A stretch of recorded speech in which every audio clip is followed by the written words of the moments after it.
স্বাগত দীপ্ত সংবাদে আপনাদের সাথে আছি আমি আফসার উদ্দিন। শুরুতে জানিয়ে দেব নিটল টাটার সংবাদ শিরোনাম।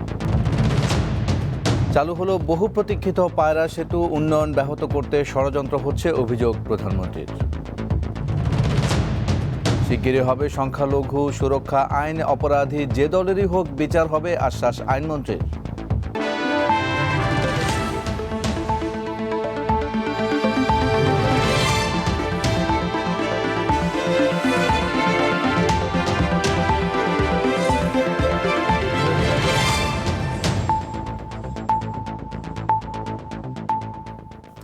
পটুয়াখালীর পায়রা সেতু চালুর মধ্য দিয়ে দক্ষিণাঞ্চল প্রতিষ্ঠিত হলো সড়ক যোগাযোগ নেটওয়ার্ক।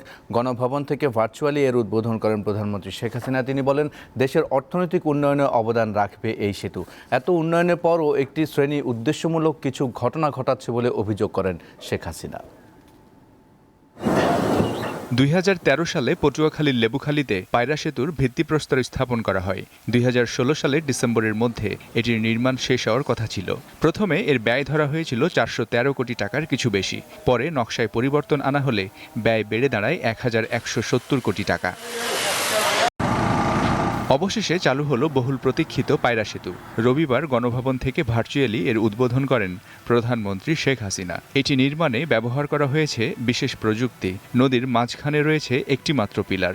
১,৪৭০ মিটার দীর্ঘ আর ১৯.৭৬ মিটার প্রস্থের এই সেতুর দুই পাশ সংযুক্ত থাকবে কেবল বা তার দিয়ে। আমাদের তো প্রকৃতির সঙ্গে যুদ্ধ করেই বাঁচতে হয়, তার উপর এই জলবায়ু পরিবর্তনের ফলে আমাদের এই দক্ষিণ অঞ্চলটা সবথেকে বেশি ক্ষতিগ্রস্ত হতে যাচ্ছে। কাজে এই অঞ্চলটার সার্বিক উন্নয়ন করা এটা একান্তভাবে জরুরি ছিল। বরিশাল পটুয়াখালীর একটা সংযোগ সৃষ্টি হবে এই পায়রা সেতু। এই সেতু আমাদের দেশের জন্য অর্থনৈতিক উন্নয়নে অবদান রাখবে। শেখ হাসিনা বলেন, দেশের যতটুকু উন্নয়ন হয়েছে তা আওয়ামী লীগ সরকারের আমলেই হয়েছে। উন্নয়ন ত্বরান্বিত করতে সরকার যোগাযোগের একটি নেটওয়ার্ক গড়ে তুলছে। এই যোগাযোগের মাধ্যমে বাংলাদেশ এগিয়ে যাবে। বাংলাদেশকে আর কখনো কেউ পিছনে টানতে পারবে না। এর মাঝে কিছু কিছু ঘটনা মাঝে মাঝে ঘটানো হচ্ছে, ইচ্ছাকৃতভাবে ঘটানো হচ্ছে, সেটা আপনারা নিজেরাই টের পান, যাতে বাংলাদেশের ভাবমূর্তি নষ্ট হয় এবং সেই সাথে অপপ্রচারও চালানো হয়। আমরা যতই উন্নতি করি, ভালো কাজ করি, একটা শ্রেণী আছে বাংলাদেশের বদনাম করতেই তারা ব্যস্ত।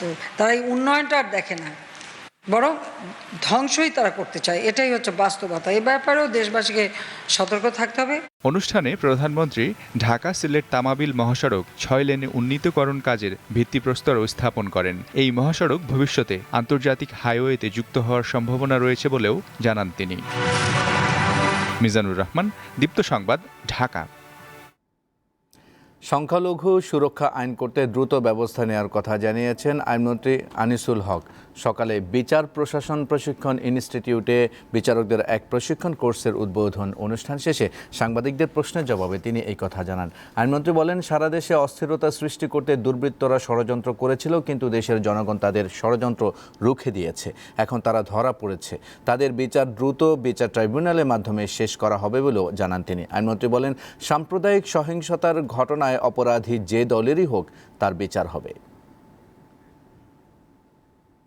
দুর্বৃত্তরা যেন এরকম না করতে পারে সেই ব্যবস্থা নেওয়ার ব্যবস্থা করতে হবে। আমরা সরকার সেই ব্যবস্থা নেওয়ার ব্যবস্থা করছি।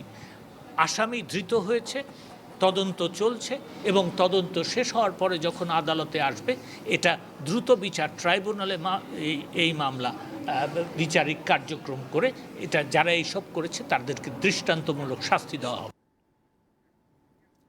জনগণের জীবন ও সম্পত্তির নিরাপত্তা দিতে সরকার সম্পূর্ণভাবে ব্যর্থ হয়েছে বলে মন্তব্য করেছেন বিএনপি মহাসচিব মির্জা ফখরুল ইসলাম আলমগীর। সকালে সিলেটে হযরত শাহজালালের মাজার জিয়ারত শেষে সাংবাদিকদের একথা বলেন তিনি। বিএনপি মহাসচিবের অভিযোগ, মানুষের দৃষ্টি ভিন্ন খাতে নিতেই বিভিন্ন স্থানে সাম্প্রদায়িক হামলার ঘটনা ঘটানো হচ্ছে। পরে সুনামগঞ্জের সাবেক সংসদ সদস্য ফজলুল হক আজপিয়ার শোক সভা ও দোয়া মাহফিলে অংশ নেন মির্জা ফখরুল।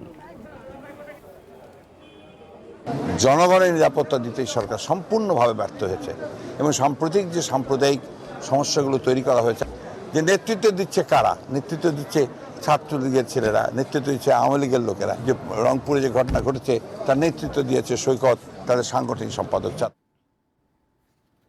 সম্প্রতি কুমিল্লার ঘটনায় দেশ জুড়ে অস্থিরতা সৃষ্টির পেছনে দায়ীদের আইনের আওতায় আনার পাশাপাশি সব ধর্মীয় উপাসনালয়ে সিসিটিভি ক্যামেরা বাধ্যতামূলক করার দাবি জানিয়েছেন বাংলাদেশ ইউনাইটেড ইসলামী পার্টির চেয়ারম্যান মাওলানা ইসমাইল হোসাইন।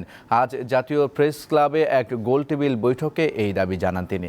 সাম্প্রদায়িক সম্প্রীতি বিনষ্টকারী ও তাদের দোসরদের গ্রেপ্তারের দাবি জানান বক্তারা। ফেসবুক সহ অন্যান্য সামাজিক যোগাযোগ মাধ্যমে যারা গুজব ছড়াচ্ছে তাদের ডিজিটাল নিরাপত্তা আইনের আওতায় এনে শাস্তির দাবি জানায় দলটি।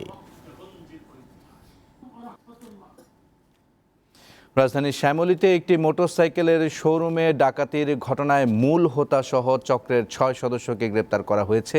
র্যাবের দাবি বিদেশে পলাতক সন্ত্রাসীদের নাম ভাঙিয়ে চাঁদাবাজি করত এই চক্র। 12 অক্টোবর সন্ধ্যা 7:30 রাজধানীর শ্যামলীর ইডেন অটোজ নামে মোটরসাইকেলের শোরুমের সামনে এসে দাঁড়ান কয়েকজন ব্যক্তি। বাকিরা ভিতরে ঢুকে কুপিয়ে আহত করেন কর্মীদের। কয়েক মিনিটের মধ্যে টাকা লুট করে নিয়ে যায় এই চক্র। প্রতিষ্ঠানটির মালিকের অভিযোগ, চাঁদা না দেয়ায় এই ঘটনা। ম্যানেজাররা বলে যে স্যার ওদের কাছে এরকম থ্রেট দিচ্ছে, এবং তারা কিন্তু আমাকে ফোনে বলেছে যে ঢাকা টায়ারে কোবাইছি, দেখছোস? আমি জানি না ঢাকা টায়ারে মামলা হয়েছে কিনা, ঢাকা টায়ার কোন স্টেজে আছে, কিন্তু আমার বুকের ভিতরে বেঁধে আছে যে ওইভাবেই তোমাকে কোবানো হবে। সিসিটিভি ফুটেজ দেখে চক্রের হোতা জহিরুল ইসলাম সহ 6 সদস্যকে কেরানীগঞ্জ ও ধামরাই থেকে গ্রেপ্তার করে র্যাব। উদ্ধার করা হয় ডাকাতি হওয়া অর্থ ও চাপাতি। তারা একটি পরিকল্পনা করে যে এখানে যদি তারা একটু হামলা করে বা তাদের একটি অবস্থান তারা জানান দিতে পারে, তাহলে অন্যান্য দোকান থেকে যে তারা নিয়মিত বিভিন্ন সময় বিভিন্ন ইস্যুতে বা বিভিন্ন নির্মাণাধীন বিভিন্ন ভবন থেকে তারা বিভিন্ন সময় চাঁদা নিচ্ছে, সেই চাঁদা পেতে তাদের সুবিধা হবে। র্যাব বলছে চক্রটি পলাতক সন্ত্রাসীদের নামে মোহাম্মদপুর ও শ্যামলীতে ডাকাতি আর ছিনতাই করত। এই এলাকায় শাহাদাতের নাম আসে বিভিন্ন সময়, আপনারা জানেন এখানে জিসান, জোসে বিভিন্ন নাম আসে, এই নাম ভাঙানো হয়। এবং তারা যেটা করে যে যারা মালিক থাকে, দোকানের মালিক বা যেখান থেকে তারা চাঁদা কালেক্ট করে, তাদেরকে একটা বিদেশের নাম্বার থেকে সাধারণত তারা ফোন করায়। এ চক্রের সদস্য 10 থেকে 12 জন। তাদের বিরুদ্ধে চাঁদাবাজি, ডাকাতি সহ কয়েকটি মামলা আছে বলে জানিয়েছে র্যাব। পূর্বে তারা এইভাবে অর্থ দাবি করে। আসিফ জামান, দীপ্ত সংবাদ, ঢাকা। এবারে কেওয়াই স্টিল চট্টগ্রাম সংবাদ।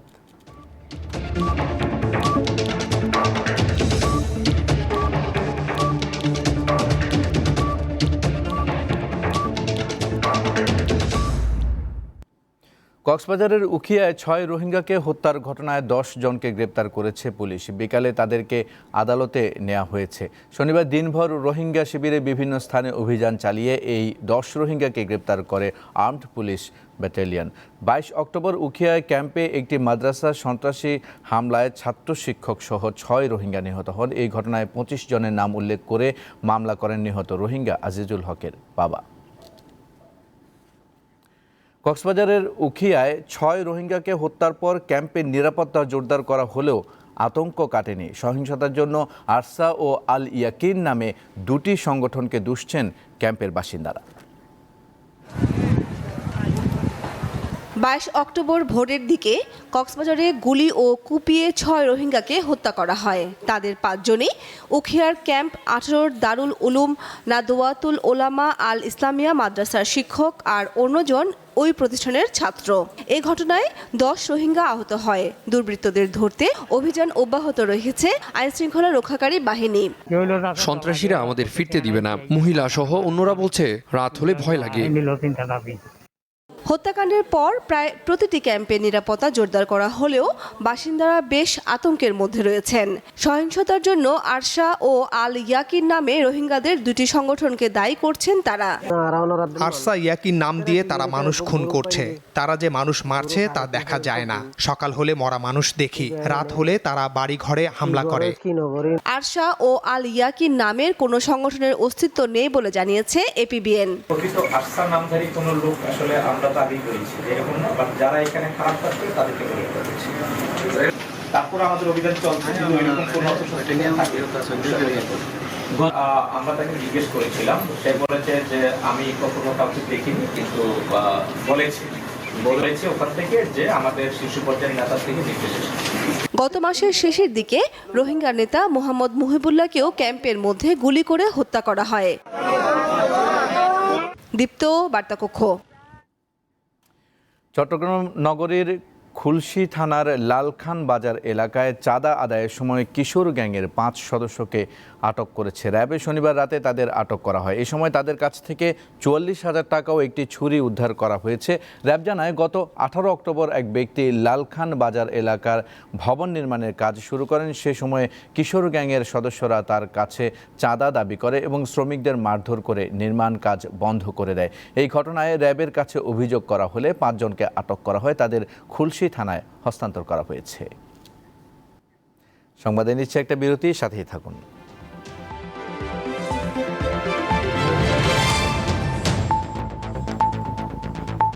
আরেকবার স্বাগত সংবাদে। পটুয়াখালীর কুয়াকাটায় নবম শ্রেণীর এক মাদ্রাসা শিক্ষার্থীকে উত্ত্যক্ত করার অভিযোগে ২ যুবককে আটক করে পুলিশে দিয়েছে এলাকাবাসী। দুপুরে কুয়াকাটা ইসলামপুর দাখিল মাদ্রাসার সামনে থেকে তাদের আটক করা হয়। পুলিশ ও স্থানীয়রা জানায়, ওই শিক্ষার্থী মাদ্রাসা থেকে বাড়ি ফিরছিল। পথে তাকে উত্ত্যক্ত করে আইয়ুবুর ও হাসিব। এ সময় ওই শিক্ষার্থী স্থানীয়দের সহায়তা চাইলে তাদের আটক করে পুলিশের সোপর্দ করে স্থানীয়রা। পুলিশ জানায়, অভিযোগ পেলে ব্যবস্থা নেওয়া হবে। নারায়ণগঞ্জের রূপগঞ্জে ৯ বছরের শিশুকে ধর্ষণের পর হত্যার ঘটনায় মোশাররফ মিয়া নামের এক ব্যক্তিকে গ্রেপ্তার করেছে পুলিশ।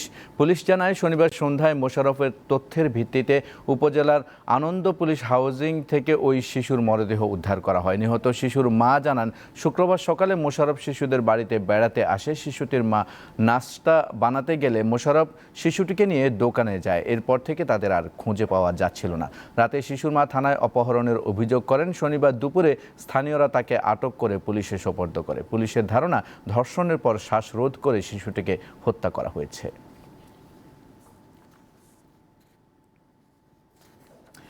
নোয়াখালীর চৌমুহনীতে মন্দিরে সহিংসতার ঘটনায় আরও ৩ আসামি দোষ স্বীকার করে আদালতে জবানবন্দি দিয়েছেন। গতরাতে নোয়াখালীর চিফ জুডিশিয়াল ম্যাজিস্ট্রেট আদালতের বিচারক নবনীতা গুহ তাদের জবানবন্দি গ্রহণ করেন। তারা হলেন আরাফাত হোসেন আবির, ইব্রাহিম খলিল, রাজীব ও রিপন আহমেদ মাহির। বেগমগঞ্জ উপজেলার চৌমুহনীতে হিন্দুদের মন্দির, দোকানপাট ও বাড়িঘরে হামলা ও লুটপাটের ঘটনায় ভিডিও ফুটেজ দেখে এই ৩ জনকে গ্রেপ্তার করা হয়।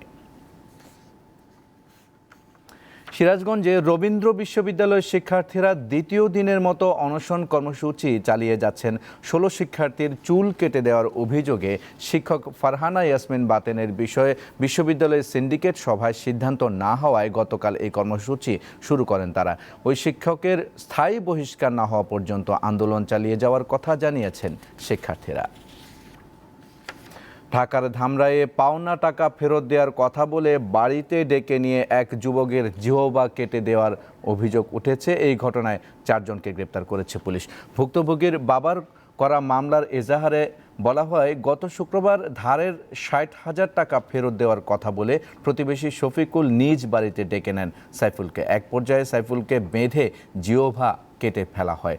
পরে তাকে সাভারের এনাম মেডিকেল কলেজ হাসপাতালে ভর্তি করা হয়। এই ঘটনায় মামলার পর শনিবার শফিকুল সহ তার স্ত্রী, ছেলে ও মেয়েকে গ্রেপ্তার করে police. Bangladesh covered van truck prime mover পণ্য পরিবহন মালিক অ্যাসোসিয়েশন এবং বাংলাদেশ ট্রাক চালক শ্রমিক ফেডারেশনের অবহিতকরণ সভা অনুষ্ঠিত হয়েছে। সকালে রাজধানী তেজগাঁওয়ে Bangladesh covered van truck prime mover পণ্য পরিবহন মালিক অ্যাসোসিয়েশনের কেন্দ্রীয় কার্যালয়ে এই সভা হয়। এতে সভাপতিত্ব করেন সংগঠনের কেন্দ্রীয় কার্যকরী কমিটি সভাপতি মকবুল আহমদ। সরকারের সাথে আলোচনার মাধ্যমে মালিক শ্রমিকদের অর্জন সফলতা তুলে ধরা হয় সভায়। গাজীপুরের চন্দ্রায় ওয়ালটনের কারখানা পরিদর্শন করেছেন প্রধানমন্ত্রীর বেসরকারি শিল্প ও বিনিয়োগ বিষয়ক উপদেষ্টা সালমান এফ রহমান। শনিবার কারখানা পরিদর্শনকালে তিনি ওয়ালটনের ১ লাখ পিস ফ্রিজ রপ্তানির সাফল্য উদযাপনে কেক কাটা কর্মসূচিতে অংশ নেন। আইএফআইসি ব্যাংকের ব্যবস্থাপনা পরিচালক M Shah Alam Sarwar, Walton hitech ইন্ডাস্ট্রিজের vice chairman S M. Shamsul Alam, পরিচালক এস.এম. রেজাউল আলম, এস.এম. মঞ্জুরুল আলম ও সাবিহা জারিন অর্ণা এবং ব্যবস্থাপনা পরিচালক গোলাম মোর্শেদ উপস্থিত ছিলেন। অনুষ্ঠানে ওয়ালটনের উপর নির্মিত একটি প্রামাণ্যচিত্র প্রদর্শন করা হয়। দেশের সব প্রান্তে পণ্য পৌঁছে দিতে একদিনের নতুন ১৩ জন ফ্র্যাঞ্চাইজির সঙ্গে চুক্তি সই করেছে Italian sporting lifestyle brand lotto. ঢাকার একটি হোটেলে এই অনুষ্ঠানের প্রধান অতিথি ছিলেন বাংলাদেশে ইটালির রাষ্ট্রদূত এনরিকো নানজিয়াটা। গাজীপুরের ৪ আসনের সংসদ সদস্য সিমিন হোসেন রিমি সহ আরও অনেকে এতে উপস্থিত ছিলেন। অনুষ্ঠানে ২০২০-২০২১ অর্থবছরে ব্যবসায়িকভাবে সফল ফ্র্যাঞ্চাইজিদের ক্রেস্ট ও সার্টিফিকেট দেয়া হয়।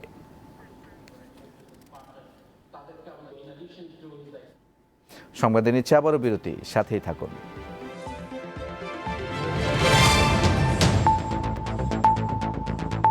বিরতির পর আরেকবার স্বাগত সংবাদে। কলম্বিয়ার মাদক সম্রাট ও দেশটির সবচেয়ে বড় অপরাধ চক্রের নেতা দায়রো আন্তোনিও উসুগাকে আটক করেছে দেশটির নিরাপত্তা বাহিনী। ওতোনিয়েল নামেই বেশি পরিচিত তিনি। গালফ ক্ল্যান নামের মাদক চোরাচালান চক্রের প্রধান ওতোনিয়েল শনিবার এক যৌথ অভিযানে পানামা সীমান্তবর্তী কলম্বিয়ার উত্তর পশ্চিমাঞ্চলীয় অ্যান্টিওকিয়া প্রদেশের উরাবা অঞ্চলের একটি আস্তানা থেকে তাকে আটক করা হয়। এ সময় এক পুলিশ কর্মকর্তা নিহত হন। ওতোনিয়েলকে ধরিয়ে দিতে $8 লাখ পুরস্কার ঘোষণা করেছিল কলম্বিয়া সরকার, আর যুক্তরাষ্ট্র তার মাথার দাম রেখেছে $50 লাখ। যুক্তরাষ্ট্র ও আরও 9টি পশ্চিমা দেশের রাষ্ট্রদূতকে দেশ থেকে বহিষ্কার করার নির্দেশ দিয়েছেন তুরস্কের প্রেসিডেন্ট রিসেপ তাইয়েপ এরদোয়ান। স্থানীয় সময় শনিবারে দেশটির পররাষ্ট্র মন্ত্রণালয়কে এই নির্দেশ দেন এরদোয়ান।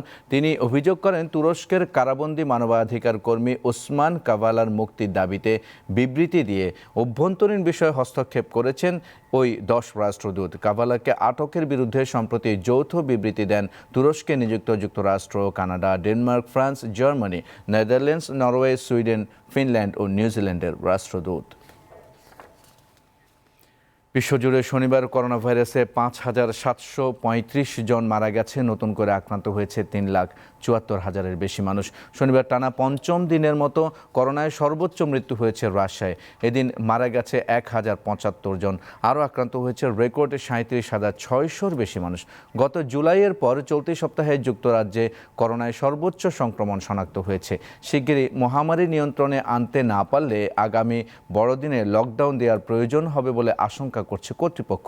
বিশ্বকে করোনামুক্ত করতে সব দেশে টিকাকরণ নিশ্চিতের তাগিদ দিয়েছে বিশ্ব স্বাস্থ্য সংস্থা। যুক্তরাষ্ট্রের মতো করোনার টিকা ভাগাভাগি করতে G20-ভুক্ত দেশগুলোর প্রতি আহ্বান জানিয়েছে সংস্থাটি।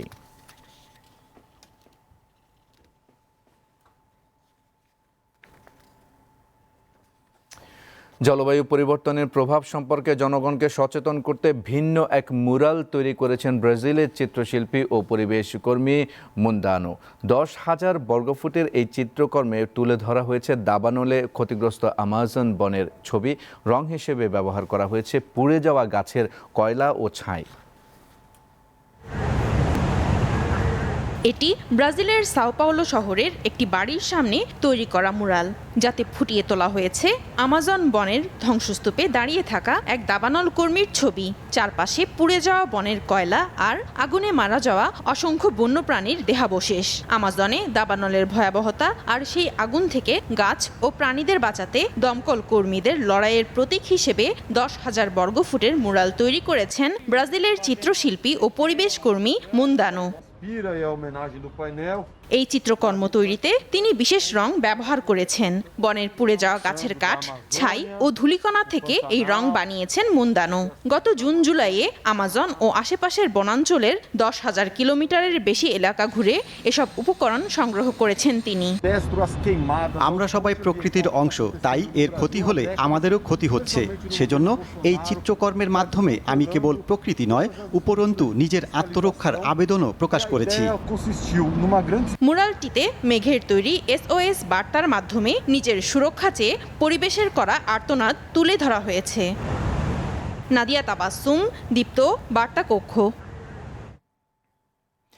বঙ্গবন্ধু আন্তর্জাতিক স্কোয়াশ টুর্নামেন্টের পুরস্কার বিতরণী অনুষ্ঠান হয়েছে আজ রাজধানীর গুলশান ক্লাবে। টুর্নামেন্টের ফাইনালে চ্যাম্পিয়ন হন মিশরের ইয়াসিন এল শাফেই এবং রানার্স আপ হয়েছেন পাকিস্তানের নূর জামান। পুরস্কার বিতরণী অনুষ্ঠানে উপস্থিত ছিলেন যুব ও ক্রীড়া প্রতিমন্ত্রী জাহিদ আহসান রাসেল। এছাড়া উপস্থিত ছিলেন বাংলাদেশ স্কোয়াশ র্যাকেটস ফেডারেশনের সভাপতি মোহাম্মদ ফারুক খান, ইস্পাহানি গ্রুপের চেয়ারম্যান মির্জা সালমান ইস্পাহানি সহ অনেকে। ইস্পাহানি গ্রুপের পৃষ্ঠপোষকতায় বাংলাদেশ স্কোয়াশ র্যাকেটস ফেডারেশন আয়োজিত এই টুর্নামেন্টে বাংলাদেশ সহ 6টি দেশের 24 জন স্কোয়াশ খেলোয়াড় অংশ নেন। সংবাদ শেষ করব, তার আগে নিটল টাটা সংবাদ শিরোনাম আরেকবার। চালু হলো বহু প্রতীক্ষিত পায়রা সেতু, উন্নয়ন ব্যাহত করতে ষড়যন্ত্র হচ্ছে অভিযোগ প্রধানমন্ত্রীর। শিগগিরই হবে সংখ্যালঘু সুরক্ষা আইন, অপরাধী যে দলেরই হোক বিচার হবে, আশ্বাস আইনমন্ত্রীর। এই ছিল এখনকার মতো আয়োজন। আমাদের পরবর্তী সংবাদ সন্ধ্যা 6:50 দেখার আমন্ত্রণ রইল। আমাদের সাথে অনলাইনে যুক্ত হতে লগ ইন করুন facebook.com/diptonews এই ঠিকানায়। ধন্যবাদ সবাইকে।